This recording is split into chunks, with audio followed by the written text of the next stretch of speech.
Hi, this is Bobby Warren, teacher of the Koinonia Sunday School class at Parkview Christian Church when we were able to meet in person. And I'm coming to you again with our weekly online Bible study Sunday School class. We are following a What We Believe tract, and we've been using Jack Cottrell's book called His Truth.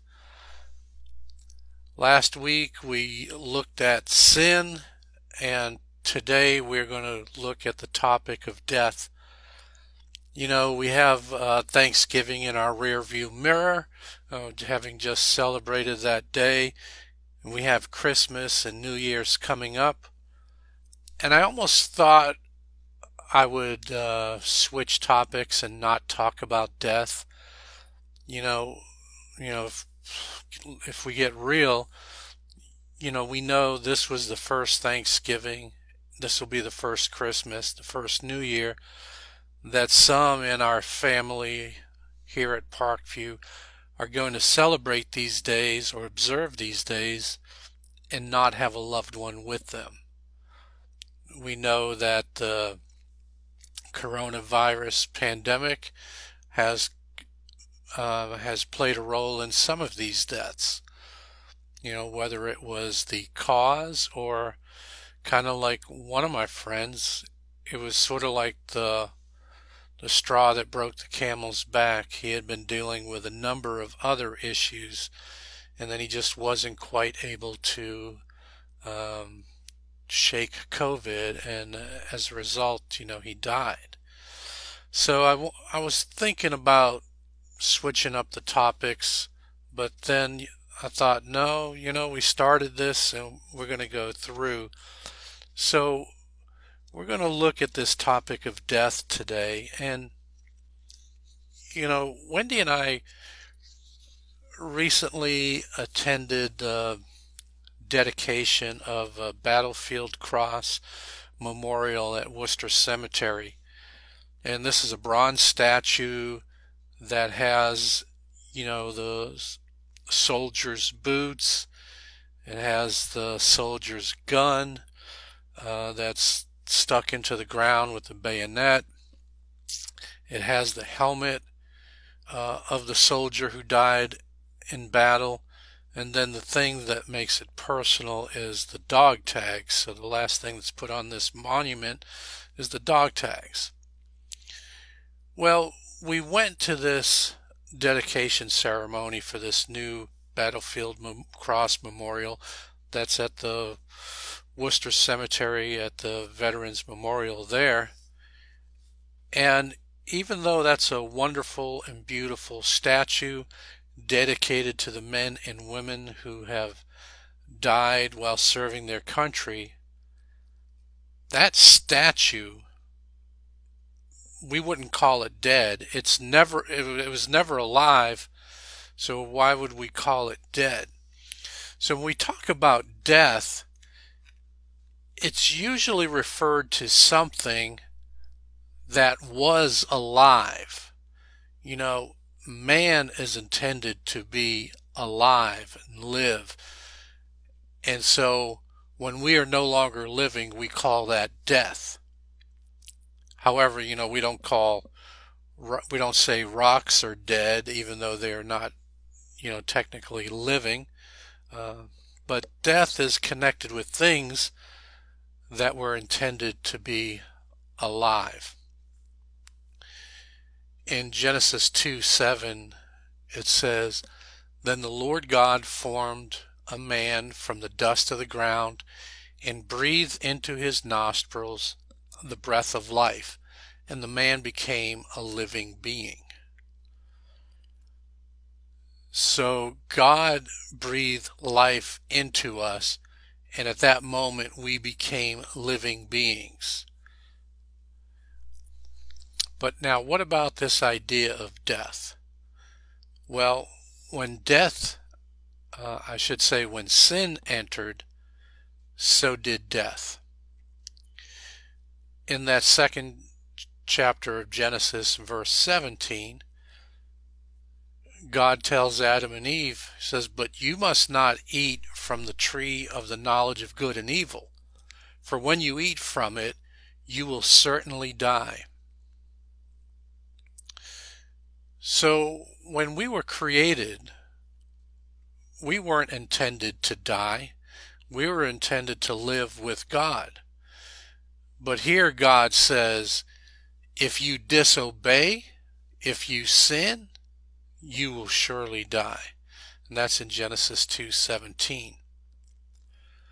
Paul says something similar. He said, therefore, just as sin entered the world through one man, and death through sin, and in this way death came to all people because all sinned.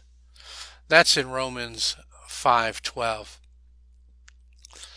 So again, Paul is suggesting that, death, we were not intended to die, but that death came through sin. And when Adam and Eve sinned, the rest of us are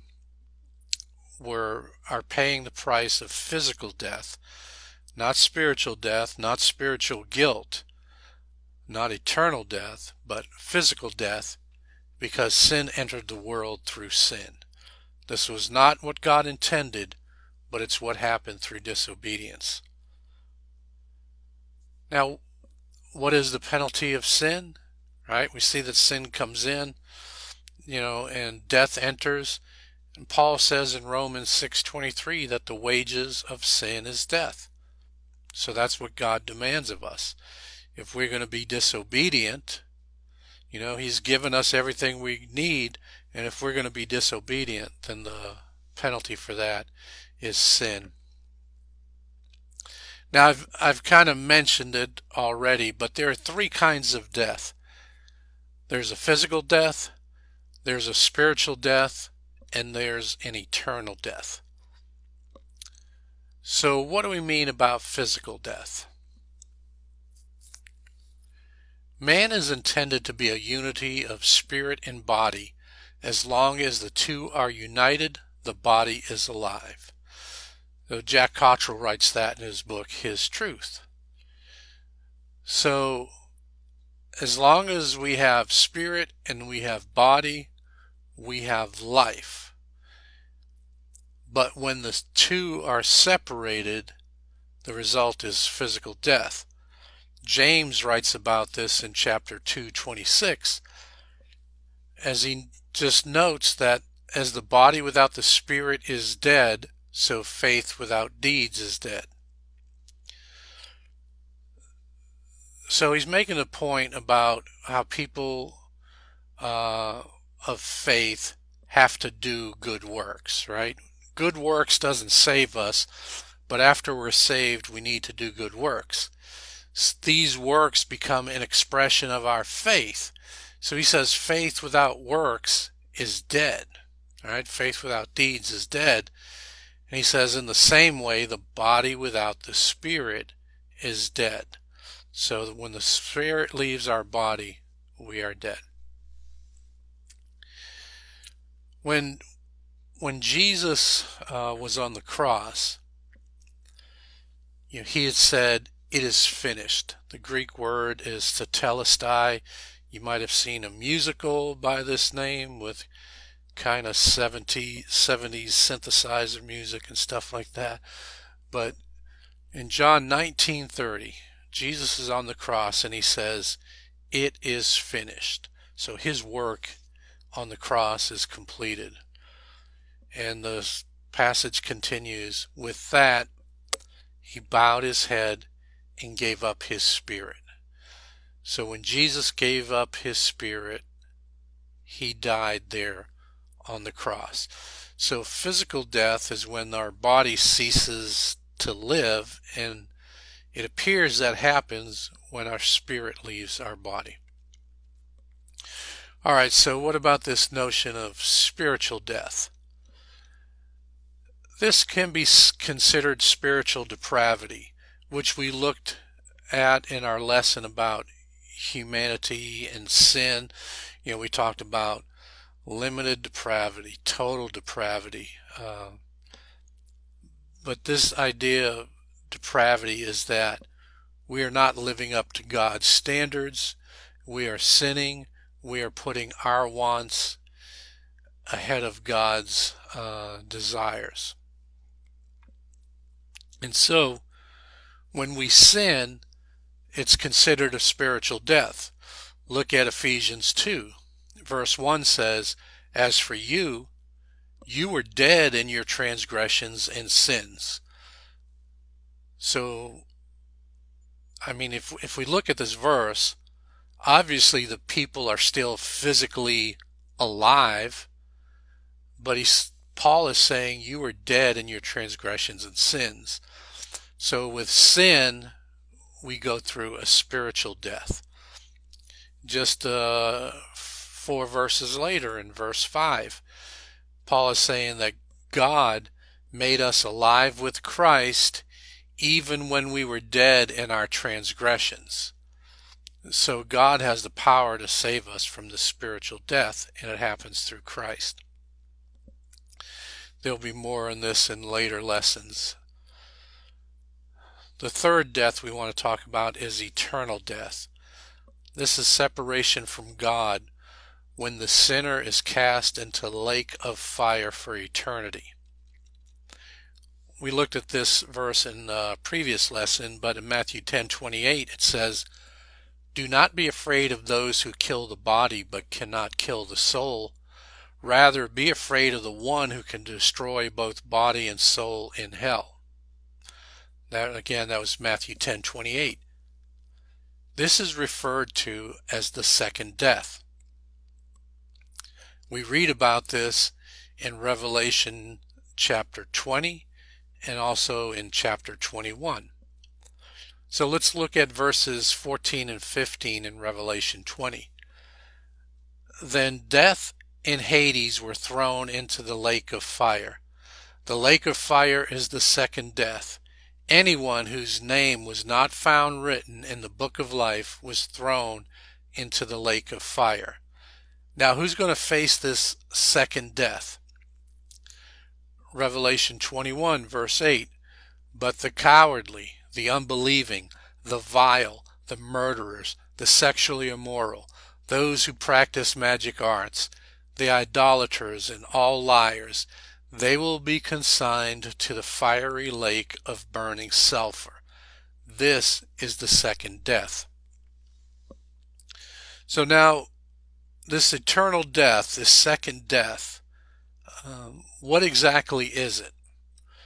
Jack Cottrell writes in his Truth, "The essence of this death is not annihilation or non-existence, but eternal, irreversible separation from God." So, when we are removed from God's presence, that is considered the second death. Jesus talks about this in Matthew 7:21 through 23. "Not everyone who says to me, 'Lord, Lord,' will enter the kingdom of heaven, but only the one who does the will of my Father who is in heaven. Many will say to me on that day, 'Lord, Lord, did we not prophesy in your name, and in your name drive out demons, and in your name perform many miracles?' Then I will tell them plainly, 'I never knew you. Away from me, you evil doers.'" So we see there's going to be this separation from God, and even from people who appear to be doing godly things or things in the name of God.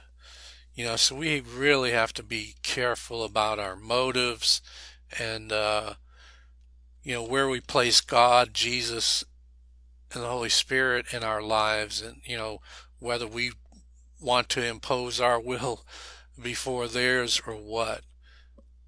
Because we definitely do not want to be separated from God.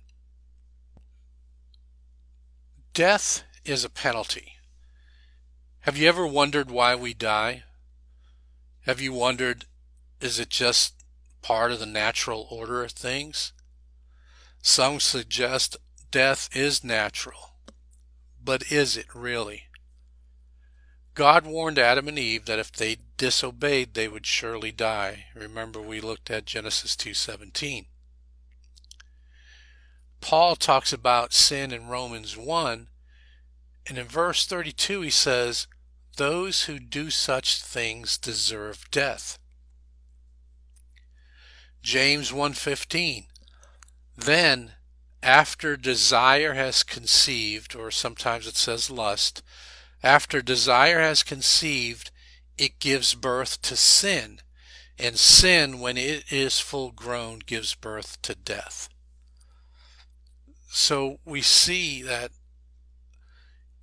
death is linked with sin. God didn't want us to sin. He wanted us to love him and obey him and have fellowship and communion with him.